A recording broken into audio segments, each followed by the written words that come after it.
Greetings, YouTube. Welcome back to the channel. I don't know if I have been more intrigued and excited to make a video on my channel ever. And I've made over 7,000 videos. If you don't believe me, look it up. Because I had heard almost nothing but terrible things about the Cavalier Event Quest changes. From how much you have to read, to how many nodes there are, to how confusing it is. I know a record amount of people have contacted me. I'm talking about over 20 people who have said, Prof, I'm not even going to attempt the Cavalier Event Quest, even though we have over 30 days to do it, and December is a long month, especially with the gifting event. I'm just not even going to attempt it because I know it's some BS and it's kabam being ka-scam. But you know, I am a journalist, which means I'm objective.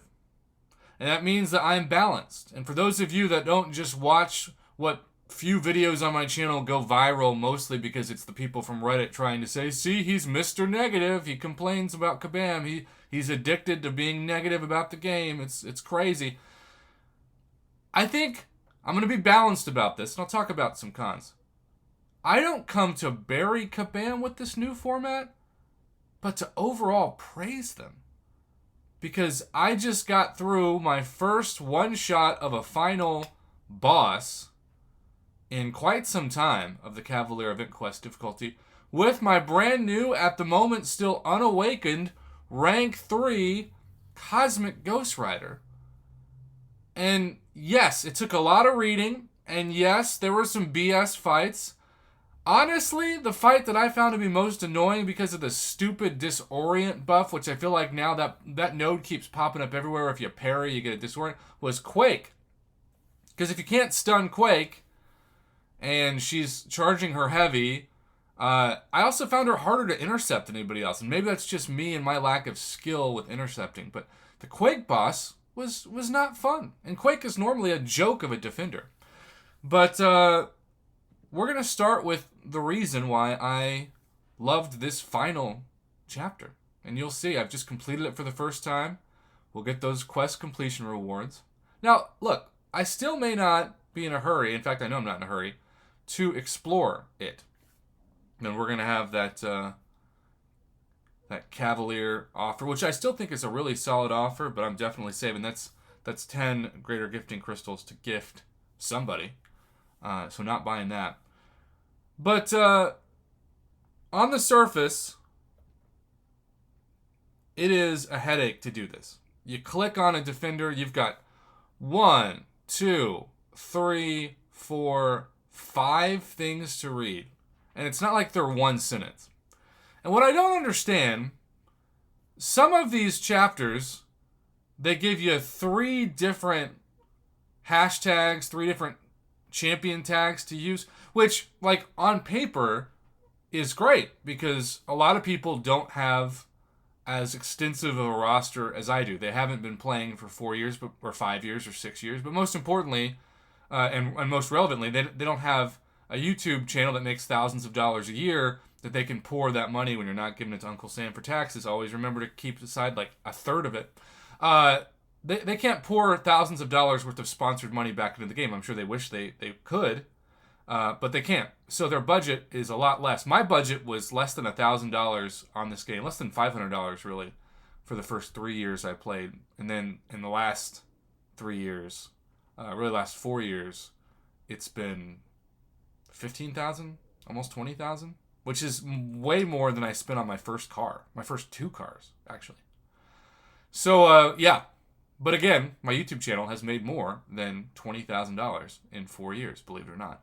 And so, I can justify it. Most people can't.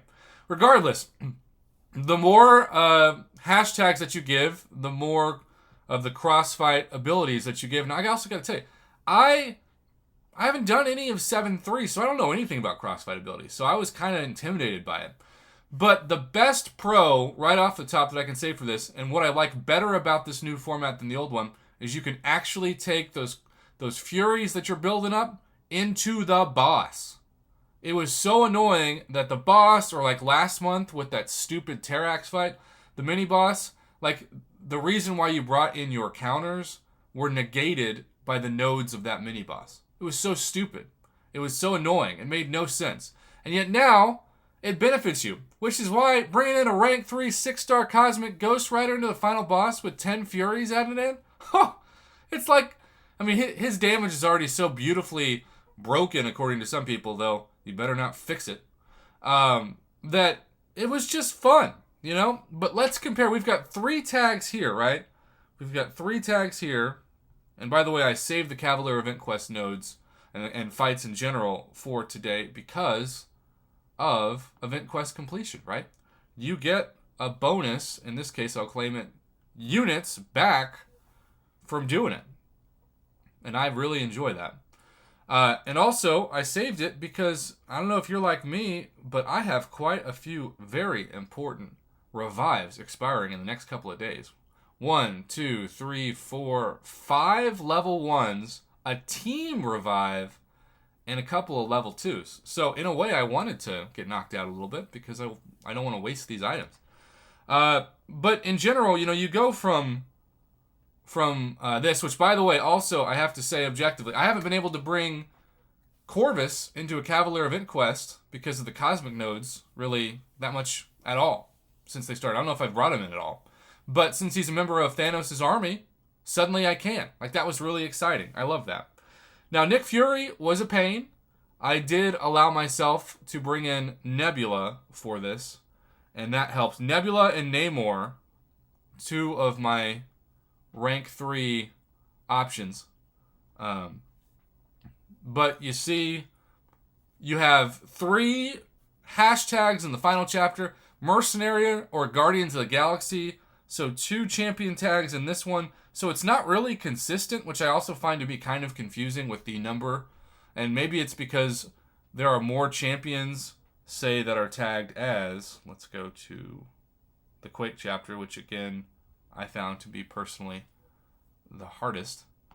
But for this one, it's just 1 hashtag. It's just the Avengers. So you've got 3 on the final, 2 on the second to last, and 1.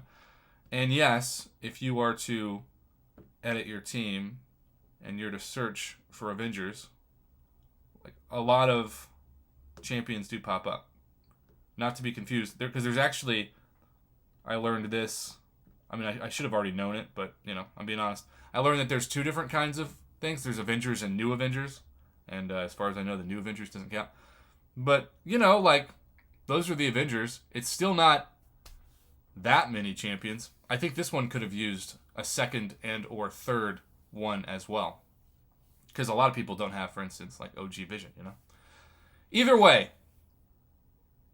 I think it was more good than bad. The ugly was with the amount of reading and some of the BS nodes, and even the boss fights. That Luke Cage has caused a lot of people some problems, and they have not been afraid to give me that feedback. But carrying over the Furies to other fights, including the boss fight, getting to use champions that normally I don't use in the Cavalier Event Quest, it's fun. And so I'm actually kind of looking forward to doing more of it, and I thought I would hate it. I was ready to grab my pitchfork like so many people and bury it, but I can't because I enjoyed it. And I'm not going to sit here, like, even if it gets more clicks to be negative, I'm not going to do that. I'm going to tell you like it is, because I think for the health of the community and the health of my channel, it is better to be honest and to praise Kabam when they deserve it. And I think once you get used to it and you have the right teams for your roster, and keep in mind, you also want to do things when you can, like use the right synergies. I have full Suicide Masteries, and a lot of my rank 3 champions are not great for Suicide Masteries. So bringing in Nick Fury and Deadpool X-Force for the Restoration Kit synergy is always clutch for me in Cavalier Event Quest, unless I'm bringing in somebody who doesn't automatically bleed at the beginning of the fight, like, say, Nebula. But yeah, I'm surprisingly okay with this. You just have to get used to it. There's a big learning curve at first, and that's what's intimidating about it. But once you get that squad down, especially if you've got a decently deep roster, I think you'll be thankful. My biggest critique is this does feel like it is more of Thronebreaker difficulty than we've seen in the past. And so I have no problem turning Cavalier difficulty into Thronebreaker difficulty if you're going to buff the rewards to be Thronebreaker quality. But if you're keeping Cav rewards and yet buffing up the difficulty, that's just kabam being scam, and that's my biggest complaint. If you're going to change the rules on us and you're going to make it more difficult to even learn these things, then make sure our effort is not in vain and that the rewards are better. I know my goal is normally to get to less than 10 minutes, but I had a number of points I wanted to make in this video and didn't want to rush, so hopefully you understand. Sorry if there's triple ads on this video. I know that's a little bit more annoying for people, and I don't like you to have to be annoyed when you click on videos on my channel, which is why I like to keep videos around 5 minutes instead of 10. We're going to end it here. Have a great rest of your weekend. Thanks for watching.